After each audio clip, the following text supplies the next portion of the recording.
საშინაო სკოლის გაკვეთილებს წარმოგიდგენთ კომპანია სილქნეტი.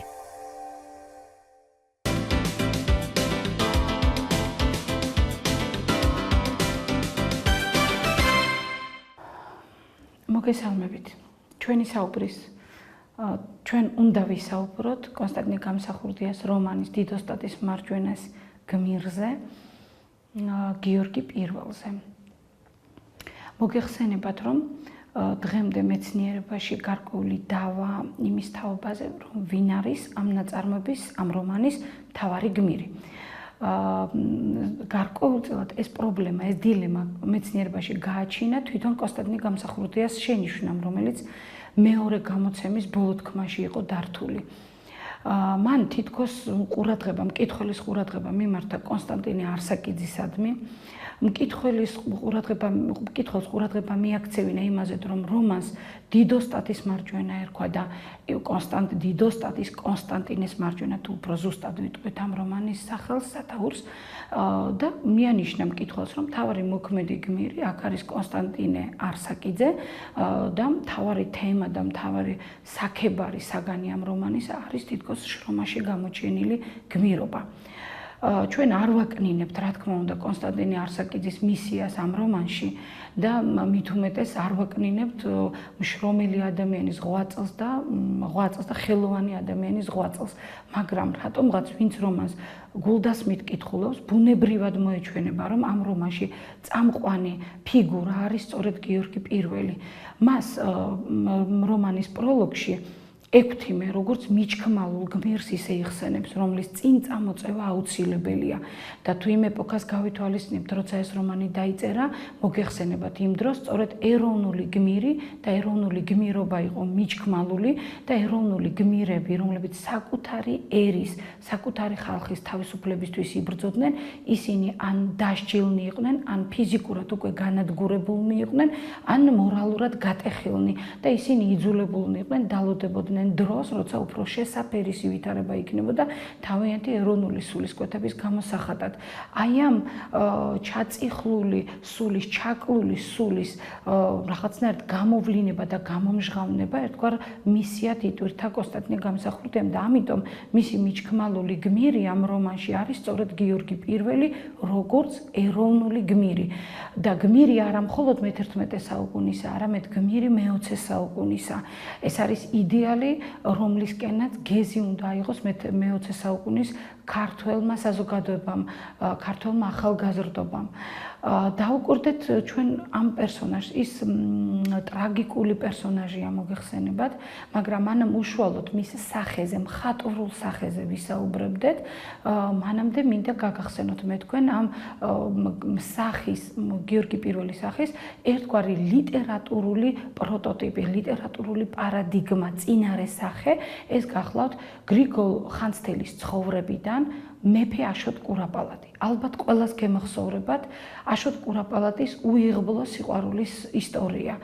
როცა შეყვარებული აშოტ კურაპალატი, რომელიც გულის თქმას იმდენად დაემონა, რომ ვეღარ გაარჩია, ზღვარი ვეღარ განსაზღვრა და ეს საყვარელი ქალი მოიყვანა სასახლეში, რომელიც დედოფლისთვის ააგო, რომელსაც საჭურჭლე ჩააბარა და რომლის გამოც მეფემ ვეღარ აღასრულა თავისი მეფური სიტყვა გრიგოლ ხანძთელის მიმართ მიცემული. აი ეს მეფე იძულებული ხდება გრიგოლ ხანძთელისა და დედა ფებრონიას ჩარევით, რომ ქალზე უარი თქვას, ანუ სიყვარულზე უარი თქვას. აი პირველად სწორედ გიორგი მერჩულემ აჩვენა, როგორ შეიძლება აღმოჩნდეს მეფე მოვალეობისა და თავისი ადამიანური მოთხოვნილებების ზღვარზე და როგორ შეიძლება ამ ზღვარმა მასში ტრაგიზმი დაბადოს.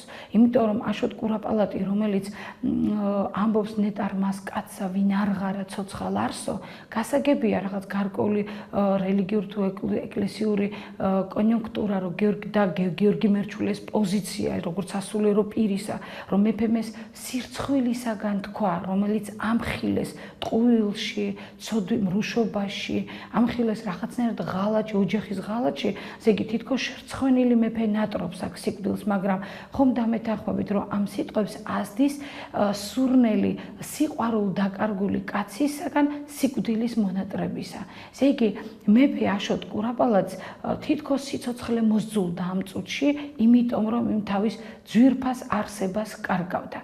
აი სწორედ ეს ტრაგიკული დაპირისპირება მეფეში, მეფისა და კაცისა კონსტანტინე გამსახურდიამ არაჩვეულებრივად გარდასახა გიორგი მეფის, გიორგი პირველის ტრაგიზმად.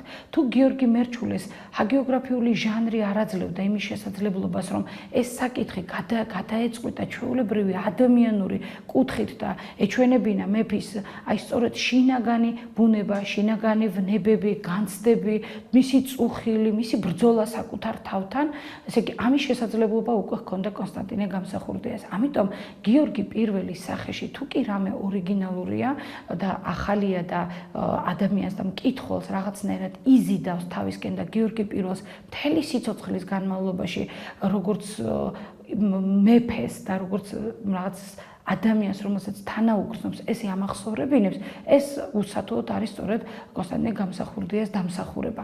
ახლა დავაკვირდეთ მე და თქვენ, როგორ არის ეს სახე წარმოდგენილი. გიორგი პირველი 12 წლისა იყო, როდესაც ტახტზე აიყვანეს. აქვე რომ არ დაგვავიწყდეს წინასწარ, ესეც ვთქვათ, გიორგი პირველი გარდაიცვალა სულ რაღაც 26 წლისა. ძალიან საგულისხმოა ის, რომ მაგალითად პირადად მე როცა ეს რომანი წავიკითხე, ვერაფრით ვერ დავიჯერე ის, რომ გიორგი პირველი 26 წლის გარდაიცვალა, იმიტომ რომ ამ რომანში ის წარმოდგენილია რაღაც უფრო შუახნის მამაკაცივით, რაღაცა თაღლილი ცხოვრებისაგან, ტვირთისგან, ძალიან გათელილი, განადგურებული და იმიტომ რომ ვერ დავაკავშირე 26 წლის სრულად სიცოცხლით სავსე ადამიანი, აი ამ ჯაფისაგან და ტვირთისგან ლამის ქედმოდრეკილ ადამიანთან. გიორგი პირველი 12 წლის ასაკში უკვე მეფე იყო, შესაბამისად მას მეფური ტვირთი უმძიმებდა მხრებს და მეფური ტვირთი მას აკარგვინებდა და ხელიდან აცლიდა ბავშვობას. და ბუნებრივი ასეთ ადამიანს ჯერ ხო ბავშვობა დაეკარგა, როგორც კონსტანტინე გამსახურდია აღნიშნავს, შემდეგ მას უკვე უფრო მეტი სიჭაბუკეში კიდევ მამაკაცობის ტვირთი დააწვა მხრებზე, ანუ 15-16 წლის ასაკში ის უკვე ისე უნდა მოქცეულიყო, როგორც ჭეშმარიტ მეფეს ეკადრება და ღირსეულ მამაკაცს ეკადრება და ბუნებრივია 26 წლის ასაკში ის უკვე თითქოს ისეთ ადამიანად გამოიყურება, რომელსაც ერთი სიცოცხლე თითქოს უკვე დამთავრებული აქვს და ლოგიკურად და ბუნებრივად ასრულებს თითქოს და ცხოვრებას. და იმიტომ რომ მან ამ პატარა და ხანმოკლე სიცოცხლის მანძილზე და უფრო ხანმოკლე მეფური მოღვაწეობის მანძილზე მან ძალიან ბევრი რამ მოასწრო. სრულიად ახალგაზრდას შერთეს ცოლი და რა თქმა უნდა ცოლი შერთეს უსიყვარულოდ. ესაც იყო ერთგვარი დარტყმა გიორგი პირველისთვის ყოველ შემთხვევაში მისი პიროვნებად ჩამოყალიბების გზაზე. იმიტომ რომ ქალი მასზე უფროსი იყო, რა თქმა უნდა ეს ქორწინება იყო სრულიად პოლიტიკური ანგარიშიანობით შედგენილი და მომხდარი. ის იყო სომხეთის მარიამი გახლდათ სომხეთის მეფის ასული და ეს კავშირი, ეს ქორწინება განასახიერებდა საქართველოსა და სომხეთის პოლიტიკურ კავშირს გარკვეულწილად და მათ თითქოს და საერთო სულას ისტორიულ ასპარეზზე. მაგრამ ეს ჯერ ტვირთი მერე ის რომ უსიყვარულოდ შეუდგა რაღაცა თავისი ცხოვრების გზას, გიორგი მეფისთვის იყო თქვათ მომკანცველი. და ამას ემატებოდა ამავე დროს მელქისედე კათალიკოსის შეგონებანი. მეფე ხარ და ხამს, მეფე ხარ და გევალება, მეფე ხარ და გმართებს. და დავუკვირდეთ ძალიან ტრაგიკულ შენიშვნას ასეთ წუთებში მეფედ არ ყოფნას ნატრობდა გიორგი. ესე იგი ძალიან მალე გიორგის მობეზრდა მეფური ცხოვრებისთვის დამახასიათებელი ტრადიციების და რიტუალების აღსრულება. მობეზრდა სასახლის ცერემონიები, მობეზრდა ეტიკეტით განსაზღვრული, სამეფო ეტიკეტით განსაზღვრული ცხოვრება, დაგეგმილი რაღაცნაირად ცხოვრება. ეს არავითარ შემთხვევაში არ უნდა გავიგოთ ისე, რომ გიორგი მეფეს მობეზრდა ტვირთი ყოფილიყო საქართველოს მეფე და გადაეწყვიტა საქართველოს ბედი. ეს ამას არ ნიშნავს. უბრალოდ ნიშნავს იმას, რომ მეფობა თავისთავად არის გარკვეულწილად საზოგადოების ცენტრში ყოფნა, მისი ცხოვრება მუდმივად განხილვის საგანია, მუდმივად კრიტიკისა და ანალიზის თემა და ბუნებრივია ასე დროს ადამიანის ქცევა, ადამიანის სიტყვა-პასუხი, მოქმედება ყველაფერი უნდა იყოს აწონილ-დაწონილი და ეს მოითხოვს დიდ სიფრთხილეს, დიდ წინდახედულებას, გამჭრიახობას და ასე შემდეგ. აი სწორედ ამ უკანა ფონმა, ამ მეფობისთვის თანმხლებმა საკითხებმა და მოვლენებმა დაღალეს მეფე გიორგი და მას ძალიან მალე მოეძალა მარტოობის განცდა, ანუ სულით ობოლობის განცდა. აი სულიერად ობოლი, ფიზიკურადაც ობოლი იყო, ჩვენ ნაწარმოებიდან ვიგებთ, რომ მას ყველაზე მეტად თუ კი ვინმე ამ ქვეყნად უყვარდა იყო დედა და ის დედაც სრულიად ახალგაზრდა, სრულიად ბავშვს გამოეცალა ხელიდან.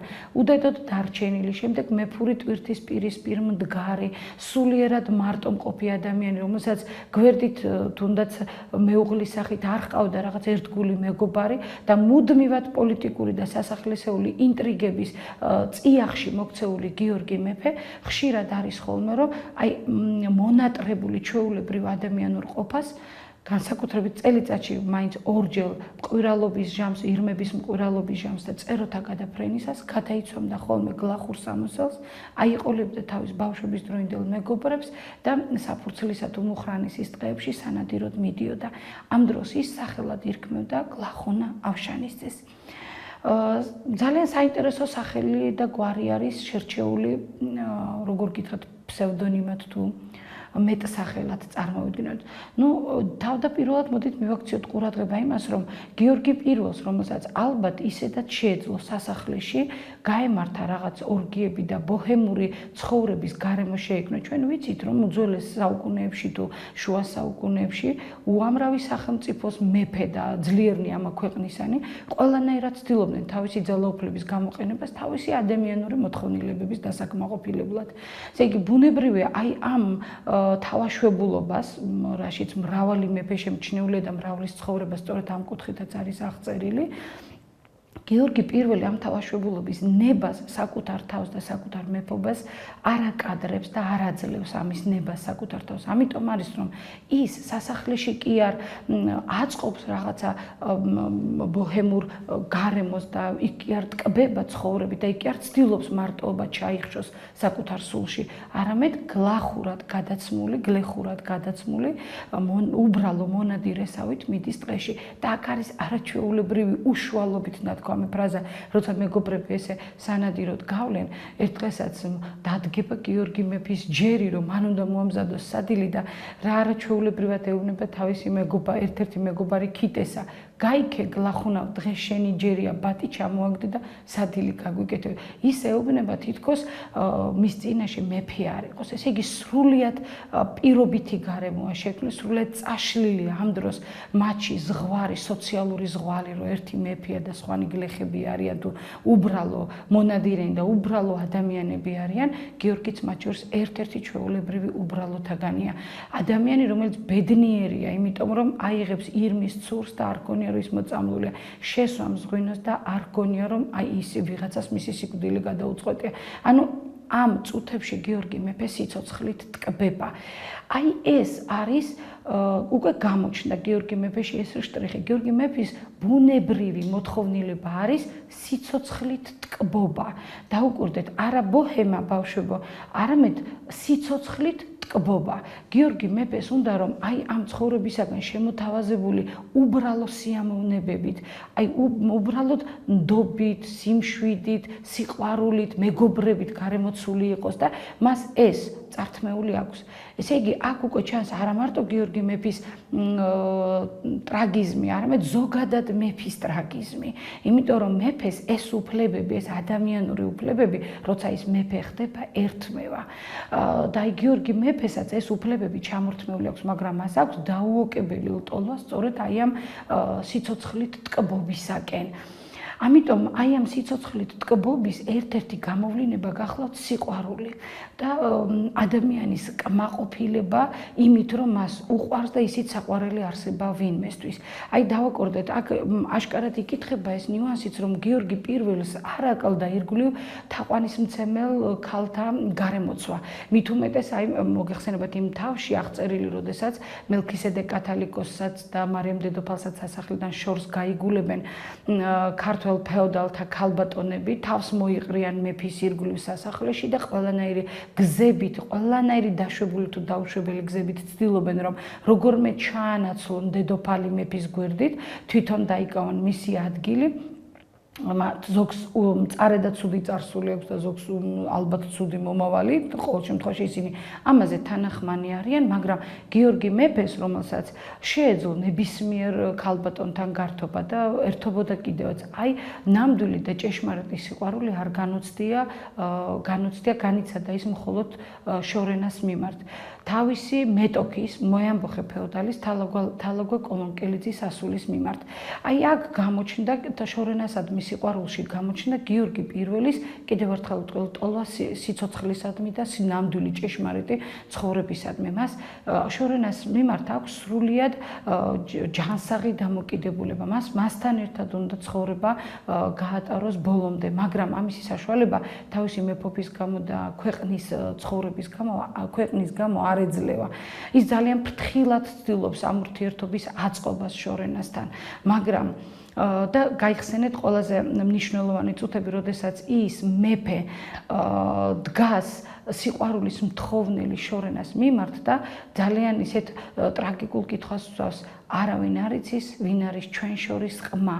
ესე იგი, ბუნებრივია და ცხადია, ქვეყნის საჭეთ მყრობელი გიორგი პირველი იყო აი შეყვარებული ბიჭივით, სწორედ ყმა შორენას სილამაზისა და შორენას მიმართ თავისი გრძნობისა. და მზად იყო ყველა მეტოქე, ვინც კი ამ გზაზე გადაუდგებოდა, გაენადგურებინა და ჩვენ ვიცით, რომ გიორგი მეფემ, როგორც აი მამაკაცმა ჩვეულებრივმა ადამიანმა, ორი მეტოქე, სულ მინიმუმ ორი მეტოქე მაინც ჩამოიშორა გზიდან ვგულისხმობ გირშელს, საკუთარ დეიდაშვილს, რომელიც გაწირა და ფაქტობრივად სასიკვდილოდ გაიმეტა ქორსატეველას ციხეში ბრძოლის დროს და შემდეგ კონსტანტინე არსაკიძე, რომლის მიმართაც იჭვნეულობით შეპყრობილმა და სასოწარკვეთილმა სრულად უსამართლო გადაწყვეტილება მიიღო და ბრძანა, რომ სვეტიცხოვლის ცუდა დამგებისათვის მკლავი მოეკვეთათ. ორივეს მიმართ ჩადენილ დანაშაულს ცოდვა დაღექვამს გიორგი პირველი და ინანიებს მას სიკვდილის წინა მონოლოგში აღიარებს გირშელის მიმართ დანაშაულს და არაჩვეულება უფრო მეტად აღიარებს არსაკიძის მიმართ ჩადენილ დანაშაულსაც, როცა ამბობს, რომ ჩვენ ქართველები ყოველთვის მივტირით ჩვენს სიმცირეს, მაგრამ როდესაც დიდი კაცი გამოგვარევა, ისე დავკორტმით როგორც ძერას ყორნები. აი ამ დიდ კაცში ის კონსტანტინე არსაკიძეს გულისხმობს და ის კონსტანტინე არსაკიძეს აღიარებს სწორედ ეს ასეთ დიდ ადამიანად და მე ვთვლი, რომ ეს გიორგი პირველის ძალიან დიდი თვისება არის, რომ სხვაშიც დაინახოს, მიუხედავად მის მეტოქეშიც, მიუხედავად რომ არსაკიძე მისი მეტოქე იყო, დაინახოს სწორედ აი ეს დიდი კაცობა, დიდი ადამიანობა, დიდი პიროვნება. ძალიან საინტერესოა გიორგი მეფე აი იმ დილემაში, როდესაც მისი სიყვარული გარკვეულწილად კვეთს მის მოვალეობას, მეფურ მოვალეობას. ეს მოხდება მაშინ, როდესაც კვეტარის ციხეში შორენა დაუჩოქებს და სთხოვს მეფეს, რომ აპატიოს მამა. აი ერთი წუთით წარმოვიდგინოთ, თუ გახსოვთ, მაშინ მეფე იმდენად ბედნიერი იყო შორენას გვერდით ყოფნით, რომ კითხვა შეიძლება თავდაპირველად ცოტა ეჭვით შეეპაროს, რომ აი მეფე ვერ გაუძლებს ცდუნებას და ალბათ ქვეყნის წინ დააყენებს ქალის სიყვარულს.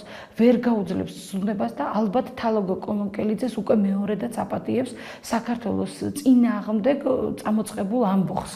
მაგრამ მოდით ვნახოთ, როგორი სტოიკურობით, როგორი გმირული სულით, როგორი სრულიად შეუვალი პრინციპულობით ეტყვის მეფე შორენას, რომ ომში ზვიად სპასალ არიან ბრძანებელი.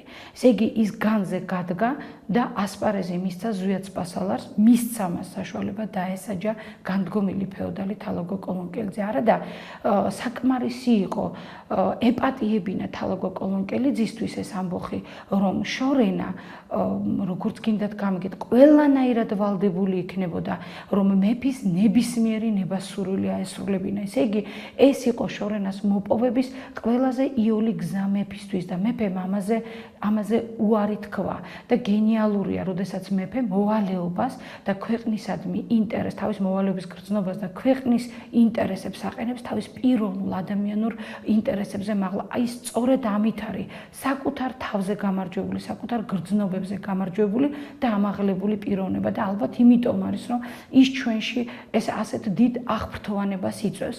არ შემიძლია ერთი პატარა კი ერთი მნიშვნელოვანი საკითხიც არ განვიხილოთ გიორგი მეფის მხატვრულ სახეს როცა ეხება საქმე. ეს გახლავთ მისი დამოკიდებულება რელიგიის მიმართ.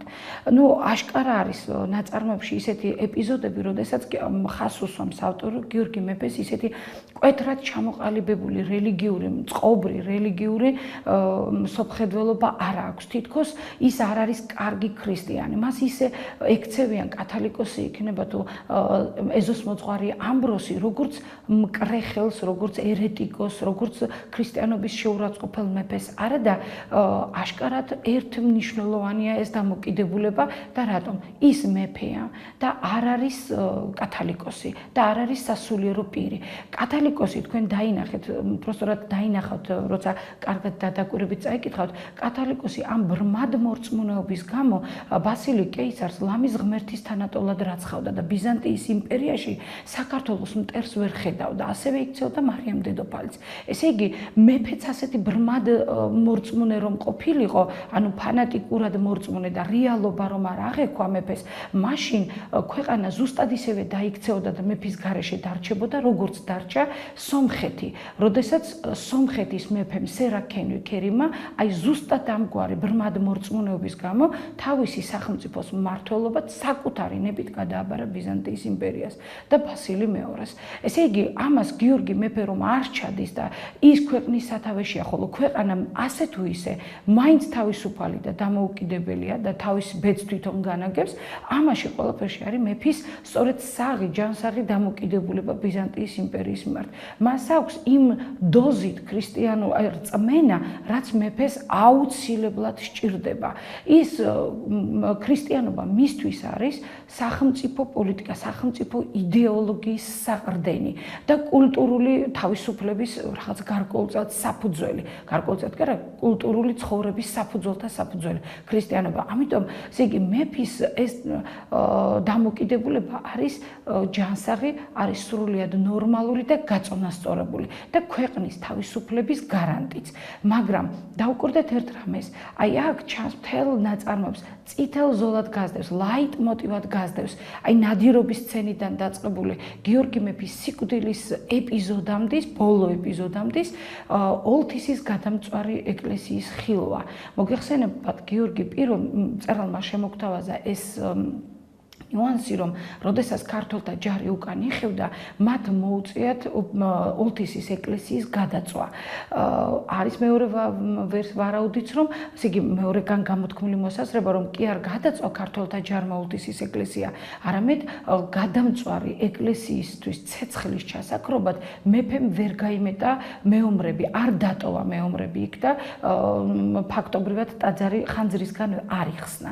აი ამის გამო მოდით დავაკვირდეთ, როგორც ყველა კარგ ქრისტიანს, მას აქვს ძალიან დიდი კენჯენა სინდისისა, აწუხებს მას სინდისი, იმიტომ რომ გავიხსენოთ ნადირობის დროს, მას თითქოს თვალთ დაუბრმავდება წოწოლა მთაზე მოეჩვენება ალმოკიდებული ეკლესია და სიკვდილის წინა მისტერიაში სწორედ ეს ალმოკიდებული ოლთისის ეკლესია იწვის, მიუხედავად იმისა, რომ პირველი ეპიზოდიდან ბოლო ეპიზოდს შორის გიორგი პირველმა მოასწრო რომანის მიხედვით, რა თქმა უნდა, თორემ მოგეხსენებათ, რომ ისტორიულად სვეტიცხოველი გიორგი პირველის დროს არ დამთავრებულა, ის ბაგრატ მეოთხემ დაამთავრა და აკურთხა, მაგრამ რომანის მიხედვით გიორგი პირველი, რომელმაც აი ამ ცოდვის გამოსასყიდად სვეტიცხოველი ააგებინა თავის ერს, აი ამის მიუხედავად ის ბოლომდე განიცდის, ასე იგი ტკივილს და სინანულის განცდას აი ამ გადამწვარი ეკლესიის გამო.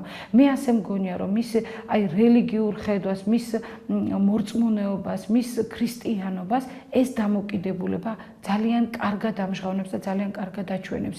და კიდევ ერთხელ ვამბობ, ის პირველ რიგში იყო სწორედაც მეფე. ჩვენც ალბათ მოგვიწევს, როდესაც გიორგი მეფის სახეზე ჩვენ დასკვნებს გამოვიტანთ და შევაჯამებთ გიორგი მეფეზე ჩვენს შეხედულებებს, აღმოჩნდება, რომ გიორგი მეფე არის დადებითი პიროვნება და ალბათ უპრიანია დაუჯეროთ მისი მონოლოგის საწყის ფრაზას, როცა ის ამბობს, რომ მე როგორც მეფეს და როგორც კაცს მრავალი ცოდვა და ნაკლი მიტარებია ჩემი ხალხისა, მაგრამ ჩემი ხალხისთვის არასოდეს მიღალატია.